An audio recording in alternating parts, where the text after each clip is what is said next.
Hi, I'm Mike Finley from the Haywood Burns Institute. And I'm Samantha Mellerson. We want to introduce you to our structural well-being framework. This is a product of the last 20 years of working across the country to eliminate racial and ethnic disparities in the administration of justice. Through the many lessons learned, information gathered, and strong community voices, we have evolved our thinking and approach. We have developed a framework that we believe shifts our focus away from traditional reforms as we work to dismantle structural racism and build community-centered structural well-being. It's not enough to reduce the harm. We need to ensure our children, families, and communities have what they need to thrive. So, what we want to do today is introduce you to our structural well-being framework and begin to engage our many partners in thoughtful discussion. We just want to take a moment to acknowledge our namesake, W. Haywood Burns. He was a mentor and friend to our founder and president, James Bell. Haywood was a civil rights activist who represented Angela Davis, the individuals involved with the Attica Uprising, and was general counsel for Martin Luther King's Poor People's Campaign. He was a human rights advocate and a pillar in the civil rights community. And so we always think it's important to bring him into the room as we do this work and understand the importance of this work. So as we always do, we want to honor Haywood's legacy as we take you through our presentation and our time with you today. So at the Burns Institute, our work is organized around specific areas of focus. And those include policy advocacy and data. So data is the backdrop of what we do that on the local level impacts policy and practice change. Importantly, we mean quantitative, the numbers, but also qualitative data. We want to hear what's really happening behind those numbers. We want to impact informal structures, structural change, and we want to support legislative advocacy and reforms. Our work is place-based. We work in places. And as our work has evolved, we understood that our work includes not just justice stakeholders, but stakeholders that touch other human services serving systems. We're currently incubating a national credible messengers initiative. We want to support those who have been directly impacted by these systems with mentorship opportunities and job creation opportunities. And finally, our work is community-centered. We have a Community Justice Network for Youth, which is a network of hundreds of organizations around the country, grassroots organizations that are doing the work on the ground every day. Our experience of more than 2 decades in doing this work has confirmed that justice institutions alone cannot reform themselves. As our founder, James Bell, noted, the persistent and seeming intractable nature of race and ethnicity in the justice apparatus presents significant dangers for communities of color. Genuine and lasting solutions for change require deep dives into the local institutional and community cultural norms that affect each local justice apparatus. It is in this space beyond data that BI's new agenda is engaging. And so that reality has lived out in our work. And what we've come to understand, there are 4 conundrums or persistent barriers that we have continually faced as we've engaged in advancing racial justice. First, that justice is colorblind. And the question becomes, how do you negotiate racial and ethnic disparities while not seeing color, while having a colorblind society? The second conundrum that we've continually faced is that the communities that contribute most to the justice apparatus, to the justice system, are often disproportionately those communities that either have been disinvested or have never been invested in. And so how do we overcome that challenge around investment? The third conundrum relates to that government is not structured to promote flexible responses. Human problems are complex, layered, connected. And we have government structures involved in this work that are not created in a way that creates flexibility for quick responses that address those vast array of issues. And the final conundrum that we continue to see is that there is a lack of incentive, a disincentive for elected and appointed officials to share power with one another. And so as we think about this work and how to overcome these barriers, we have to take on that challenge of creating incentives and encouraging elected and appointed officials to engage with one another, to share power with each other and with communities. In order to address those challenges, we had to adapt our approach to really get at the heart of the issue. As we think about the harm reduction strategy, which is important, we do want to always reduce the harm that system involvement has on children, families, and communities. But we also want to move into a space of really focusing on their well-being. We'll better define the structural well-being as a term momentarily. But as you can see here, we've added to our approach. While data is still important and will guide policy and practice change, we believe the work must be driven by our shared values. If we want to really achieve change and see the improvements for our families and communities, we also must name explicitly that we have to deconstruct structural racism, and we must center community, understanding that those closest to the issue hold the solutions. This is who needs to lead us to reimagine something very different, a set of responses, not only that meet our needs, but really position us to thrive and to be successful. So we use the term structural well-being very intentionally. If we understand the complex evil genius of structural racism, the level of intricate detail that exists at the very core of our cultural fabric, and we understand it enough to dismantle it at its core, then we need to replace it with something just as intricate and genius and anchored in our well-being. So what if we reimagined a system of public policies, institutional and inclusive practices, cultural representations, and other norms that work to strengthen families, communities, and individual well-being for positive life outcomes, so that at every turn, we have what we need to thrive. So structural well-being means we need deeper collaboration. And there have been long-standing operational silos in the human service sector, siloed efforts from the siloed organizations and issue-based strategies, sector-based practitioners with areas of expertise, whether it be economic development, systems reform, educational enrichments. There are often distinct funding streams, right, that keep these efforts siloed. Competitive in nature, don't often incentivize cross-sector partnership, and sometimes not even a true local collaboration. These silos have given us marginal successes, along with pervasive racial and ethnic disparities. So as you see here, I'll go through the various points of this slide, starting at the top left and working my way right along this continuum. At the start, we have opportunity. These are enrichment programs, oftentimes classified as more of the prevention programs. Here's where we'll see a lot of really great after school time programs, summer enrichments, a lot of offerings offered around social emotional learning and youth development. These are often just seen as those front-end prevention programs. As you move to the middle, we have the system reform. This is what we often refer to as that harm reduction, reducing the amount of harm that systems cause on young people and families. But even within systems reform, we almost have its own mini continuum. There are front-end programming and deep-end programming. The pre-adjudication, community-based alternatives, which are often seen in the front end, that don't often serve or coordinate with the post-dispositional deep-end programming for young people. And then when we move into this notion of structural well-being, this is what we're considering the true transformational change, taking you beyond the traditional systems reform into a place of true transformation, because we actually don't believe that the current system is capable of becoming what we need it to be.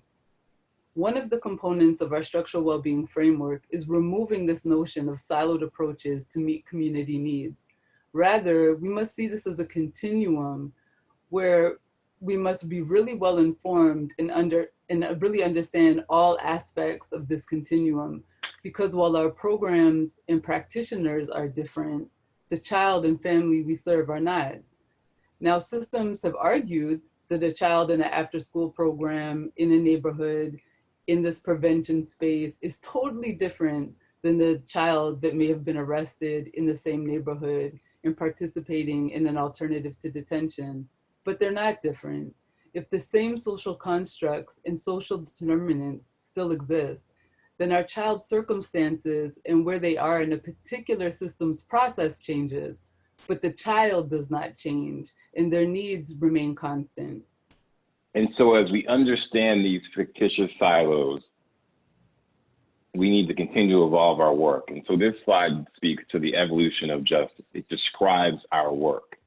We support place-based efforts around the country that are looking to really reimagine these possibilities and get past those silos, that are looking to dismantle the current constructs and redesign and rebuild something new, something that's anchored in well-being, centered in strength and in community. So when you look at this same continuum with the same circles on it, you'll see there's a new reference to historical context. We fundamentally believe that it is critical to understand that everyone needs to understand the history of this work. How did we get to where we are? You need to also understand the history of your local jurisdiction. It tells the story of why things are the way they are. And we believe it's a non-negotiable. You have to understand that path to be able to move to a real transformational, sustainable change. We also need to consider strategic focus areas that moves folks along the continuum beyond the traditional harm reduction methods of systems reform. That's the process that has gotten us marginal return. We need to get folks to get past that and reimagine new limits, new frontiers. And then we believe we must work through the deepest ends of these systems to fully understand the most pervasive needs of our families and to understand all of the social determinants that exist in communities and guide our current outcomes. We must acknowledge that it's not just one system touching these young people and touching these families. And as we push through that deep end, that becomes our natural prevention strategy. It's not separate and out front. It's not siloed. It's born through the pain and understanding of the need. And it is through this depth of understanding, the breadth of this understanding, that we can reimagine something different.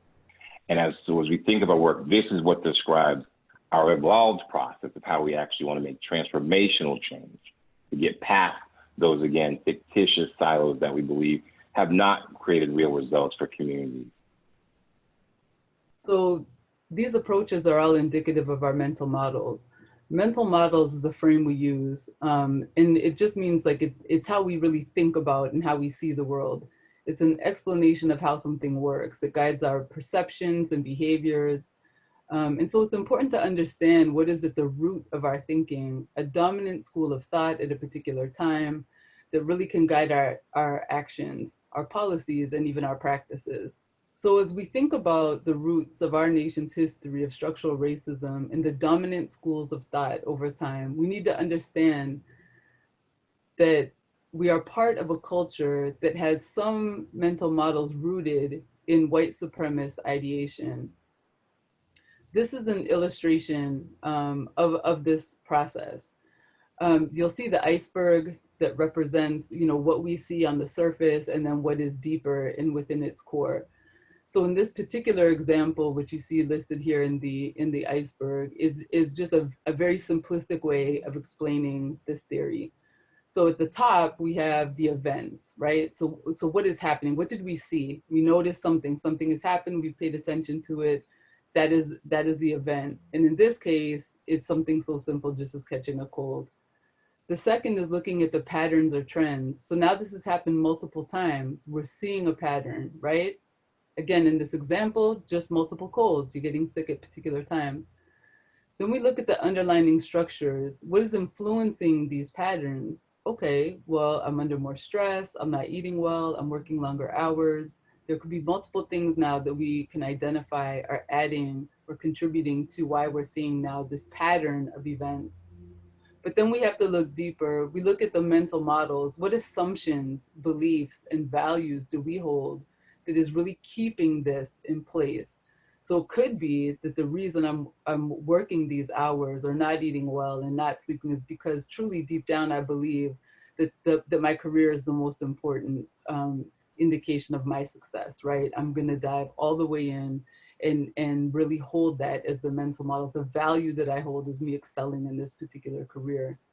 It's important to understand this and how it connects to the current constructs, because we actually have to unpack what it is that we believe and what the values that we hold that it's keeping the current constructs and power dynamics in place. Then we need to unpack it and make it an explicit choice to believe in something different so that we can do something different. So it's important to note that we're talking about constructs, that white supremacy is a construct. which binds together white-controlled institutions, locking them into larger systems of power and control. Now, we want to be clear, we're not casting blame on everyone, but we're acknowledging reality that we all, like the fish, swim in a culture that becomes very invisible to us. It becomes the air we breathe. In the case of the fish, the water it swims in. And importantly, white supremacist culture is not owned by only white people. We all exist within it. And so that is the construct that we have to figure out how to overcome. And as we think about our practices, our work, we think about how do we create strategies to dismantle and deconstruct it. So in our work, we often talk about the policies and practices that contribute to racial and ethnic disparity. But often those policies can seem invisible, a bit abstract. So this photo is an example of racist policies and schools of thought that exist within that white supremacist construct that we mentioned. This is a photo of a bridge that goes from New York City to Long Island in New York, and it was built by a New York public official, Robert Moses.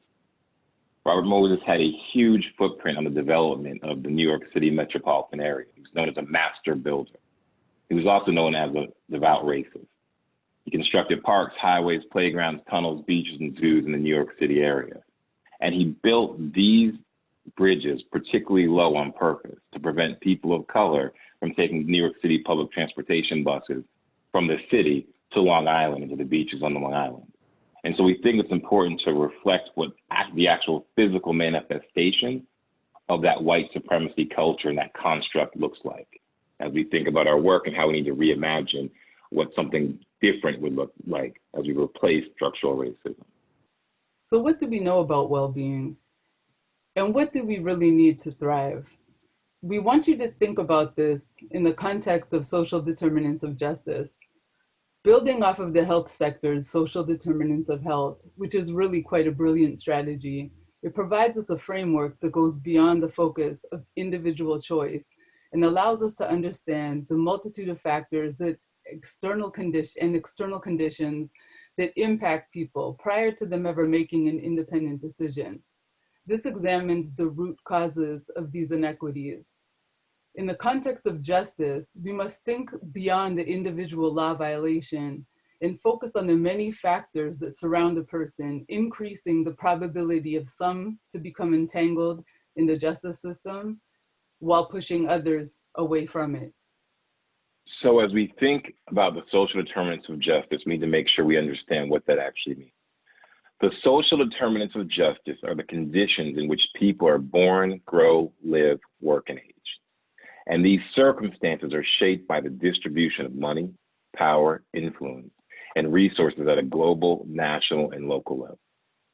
The social determinants of justice are designed to perpetuate structural racism and protect the racial caste system in America. These determinants act as both feeders of mass incarceration and devourers of opportunity for social, emotional, and familial well-being.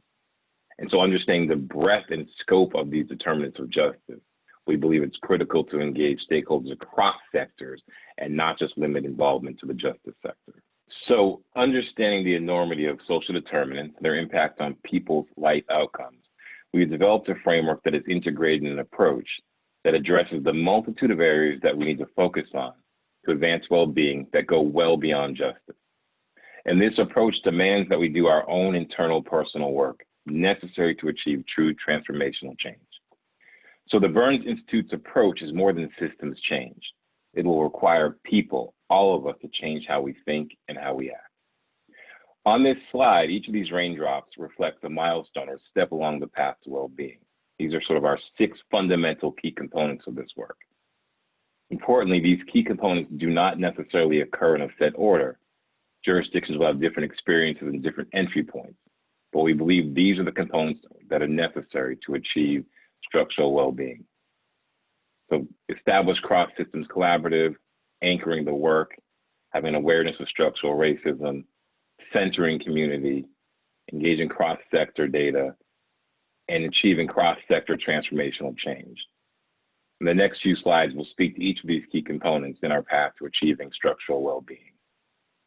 Establishing cross-sector collaboratives. BI has engaged a few learning communities to begin testing this approach in place. We knew we needed to look at the readiness of jurisdictions to move forward with us, especially when the path is less known. There were some key factors we considered as we began engaging select communities.